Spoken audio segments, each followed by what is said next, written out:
Hello everyone, this is Tom Fox and I'd like to welcome you to episode 109 of the FCPA Compliance and Ethics Report. The FCPA Compliance and Ethics Report is sponsored by Advanced Compliance Solutions, your one-stop shop for all things FCPA compliance and ethics related. Today I take a look at some of the current ongoings and comings in Latin America. I take a look at some of the current events around Petrobras, some of the things you need to do if you're a U.S. or European company having done business in Brazil. Then I turn my attention to the recent investigations around the Venezuelan national oil company PDVSA. And once again, what you should do as a compliance practitioner if your company had been doing business with PDVSA or with Venezuelan government officials. Then I turn to the guidance which was recently released on the Brazilian Clean Companies Act and highlight some of the key lessons learned for the compliance practitioner. The episode comes in at just over 20 minutes. I hope you enjoy it. Thank you very much for listening. Hello everyone, this is Tom Fox, and in this episode I wanted to talk about some of the developments that we have recently seen out of Latin America. The first thing we have to acknowledge is, as pointed out quite often by our good friend Matt Ellis, now partner at Miller Chevalier, that South America is not a country. It is a very large continent. And I think everyone is probably aware of the scandal involving Petrobras. I've commented on it extensively and what it has led to in terms of corruption investigations in Brazil and indeed across the world. It is stretching out to be a worldwide corruption investigation. It has gone far beyond the original Operation Car Wash, which detailed the some of the corrupt activities of Petrobras executives, and pretty quickly moved into those who had direct contracts with Petrobras, and we've seen several companies getting in trouble. Even as recently as a couple of weeks ago, Rolls-Royce indicated that they were under investigation for their dealings with sales into Brazil. But it's expanded to some of the large construction companies in Brazil, and obviously with the 2014 World Cup and the upcoming 2016 Olympics, it's not too surprising that we would have that level of scrutiny around major construction companies, but also these were companies that had done business with Petrobras. For U.S. companies, though, it's pretty important that you take an immediate look at what you are doing in Brazil and how you are doing it. And if you want to take it a step further and think about the FIFA corruption scandal, which of course is also ongoing, there was one unnamed U.S. company that sold shoes to the Brazilian National Soccer Federation using an agent. Can't really think of who that might be that would sell shoes to the Brazilian soccer team. Nevertheless, whoever that might be used a sales agent over a number of years to make these sales.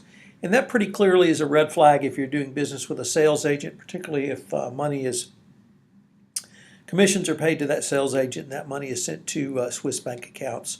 So how you do business is equally important as to who you do business with.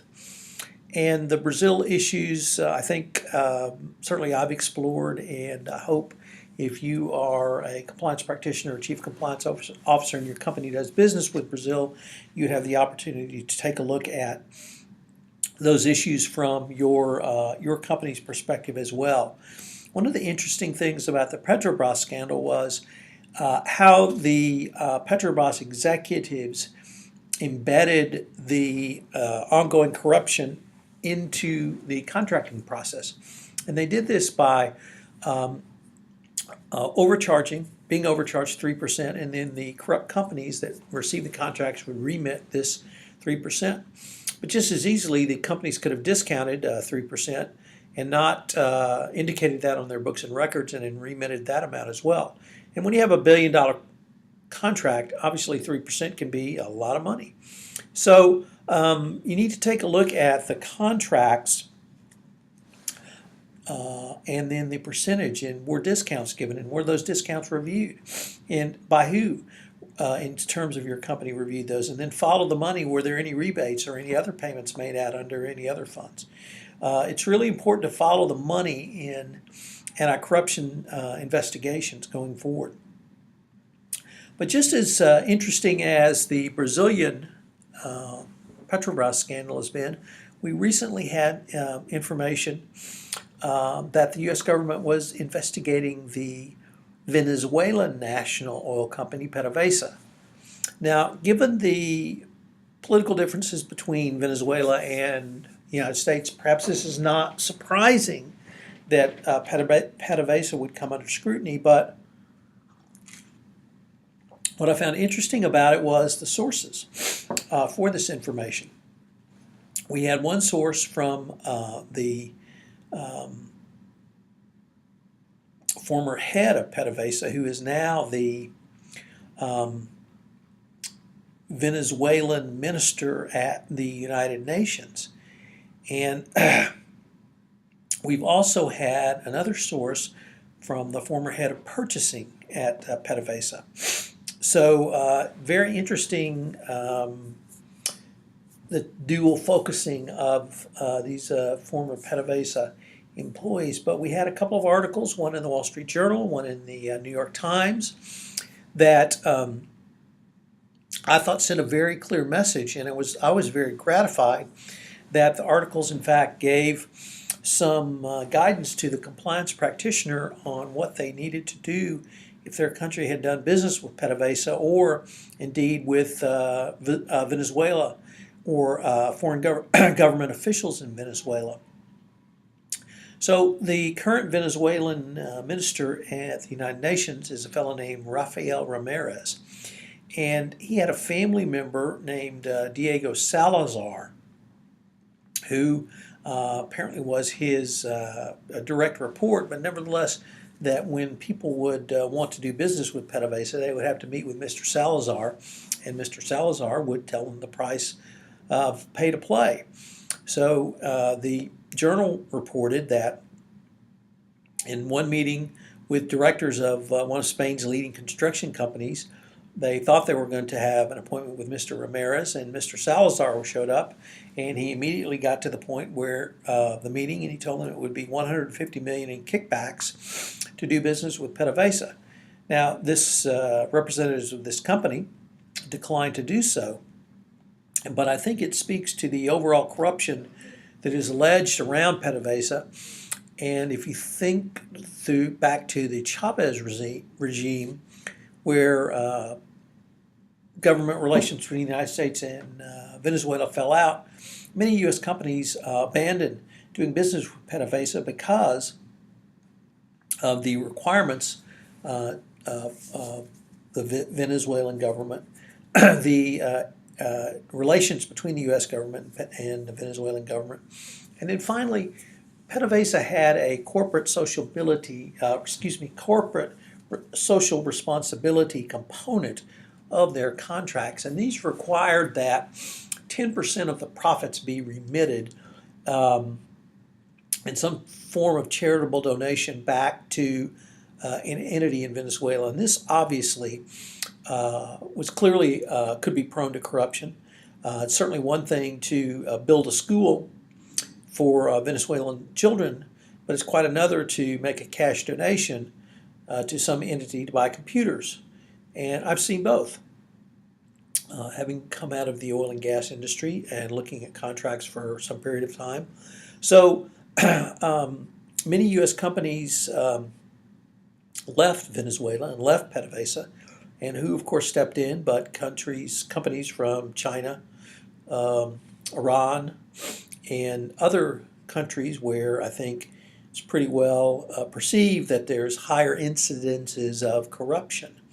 And so PDVSA has basically been looted by its own government through kickbacks and other schemes, at least as reported in the journal article. And the one I found the most interesting was a comment that to book a meeting, it would cost you a Rolex watch. So that, I think, speaks to, and that was to book a meeting with a junior level associate. So that speaks to the overall corrupt nature of the organization. But what does that mean for the a U.S. company that may have been doing business with PDVSA? Well, first of all, one of the interesting things that was reported in both the Journal and Times article was that PDVSA laundered a large portion of the illegal transactions through a bank in Andorra. And this bank was closed by Andorran authorities, but if you routed any of your payments or sent money through banks outside of Venezuela, I think that's the first red flag you need to try to run down immediately. The any payment of offshore, and by offshore I mean in either the payments should always be to the home domicile of the party being paid or to the domicile where services are delivered. But if you're doing business with PDVSA, clearly you need to be paying in Venezuela and not to an Andorran bank. So that's sort of the first inquiry you can make is where are the payments being made?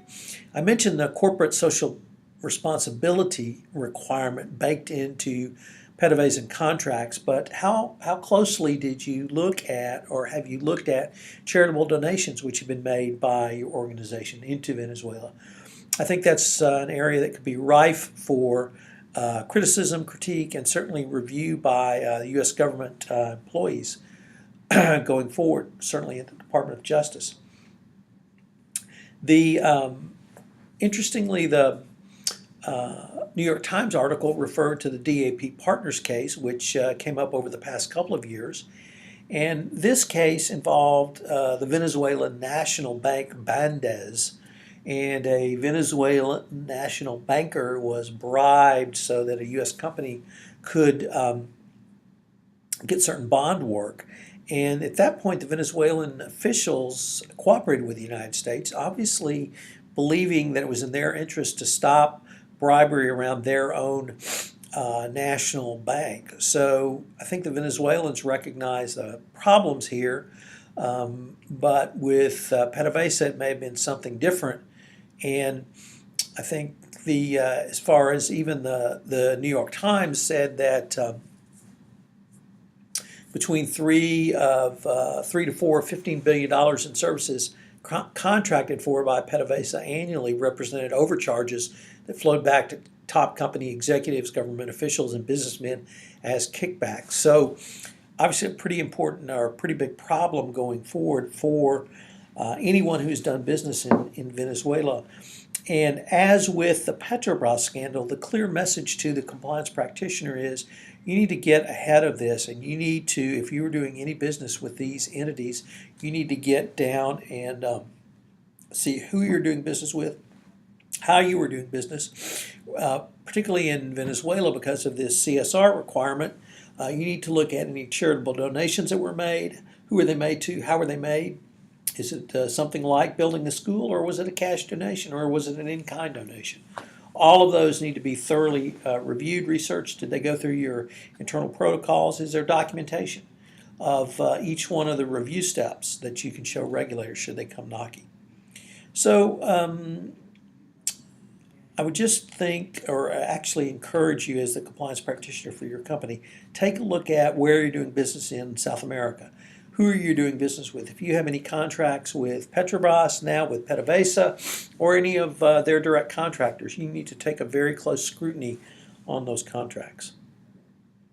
I'd like to turn now to another issue which has become more prominent in Brazil, and that is the Brazilian Clean Company Act.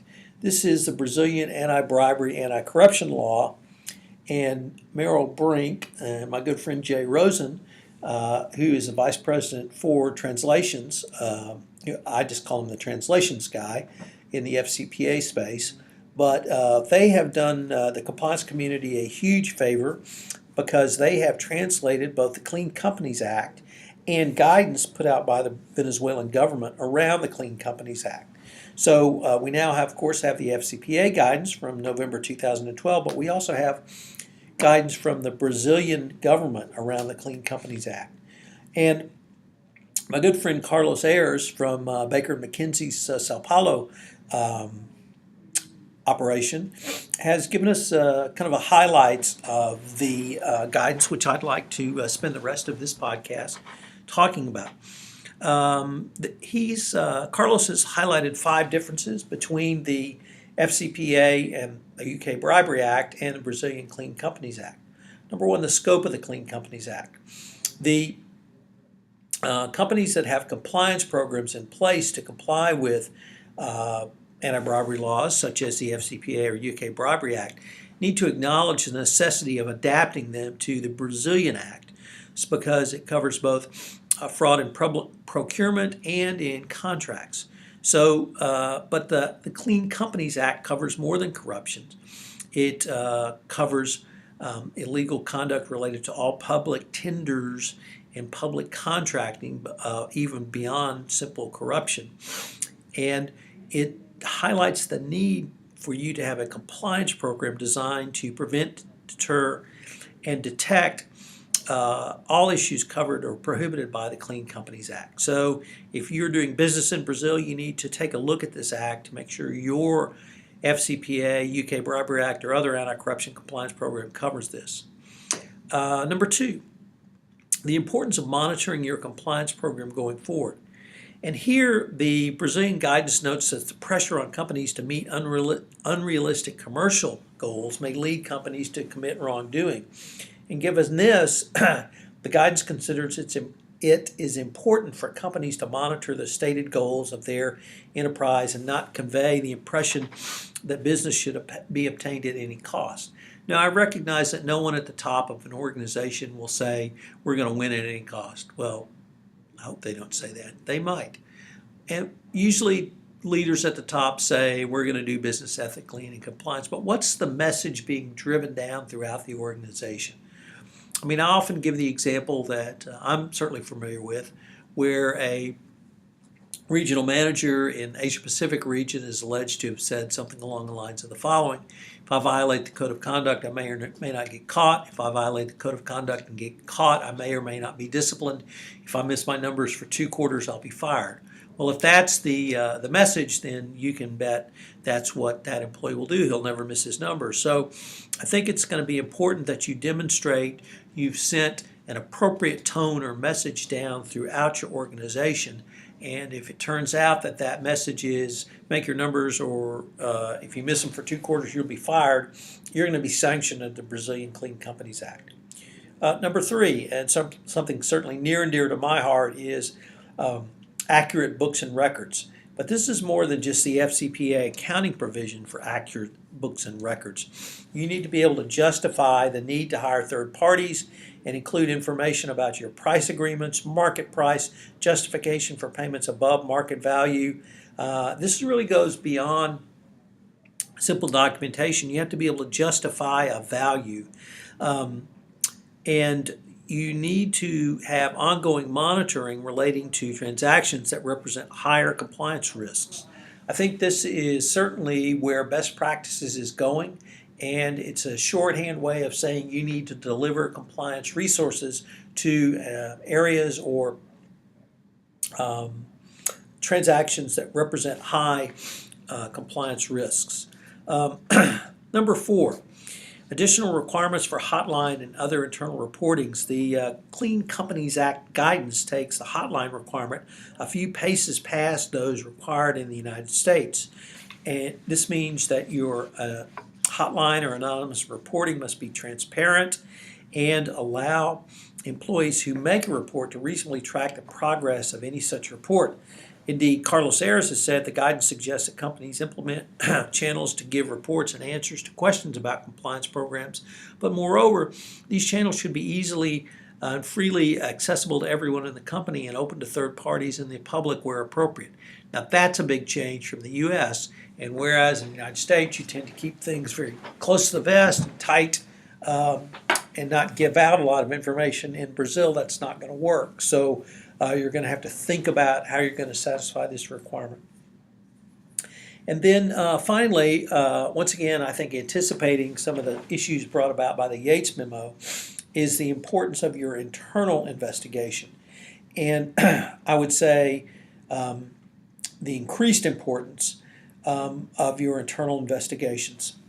The Clean Companies Act guidance suggests that the highlights the detection of evidence of the occurrence of illegal acts should lead the company to make an inquiry as soon as is possible and should serve as the basis for the appropriate actions to be taken later.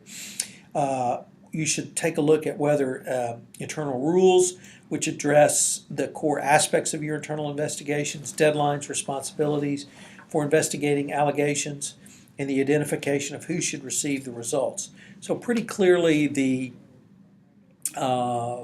your investigative protocol is going to be important. After the Yates memo, this cannot be emphasized enough, but for any U.S. company doing business in Brazil, I think that's going to be true as well. I also wanted to talk about the Brazilian Clean Company Act because I'm going to be in Brazil at some point after this podcast goes up. So hopefully I'll be able to interview some Brazilian compliance practitioners and perhaps Carlos Ayers as well about some of his thoughts on the Clean Companies Act and what it means for the U.S. compliance practitioner going forward. This is Tom Fox. I'd like to thank you very much for listening to this episode of the FCPA Compliance and Ethics Report. Thank you. Hello everyone, this is Tom Fox again. I'd like to thank you for listening to this episode of the FCPA Compliance and Ethics Report. I have two calls to action for you. The first is if you could go to iTunes and rate this podcast, I would greatly appreciate it. The second is I'm extraordinarily pleased to announce my next FCPA Masterclass. It will be in Houston, Texas on January 21st and 22nd. The information is up on my website, Advanced Compliance Solutions. This is the best class, I think, to learn about the nuts and bolts of FCPA compliance. You will be with a group of compliance professionals that I think will be unmatched, and it will be a very, very excellent class for you, no matter what your level of sophistication is in the compliance arena. So if you need any more information, please give me a shout, tfox@tfoxlaw.com. Thank you again for listening.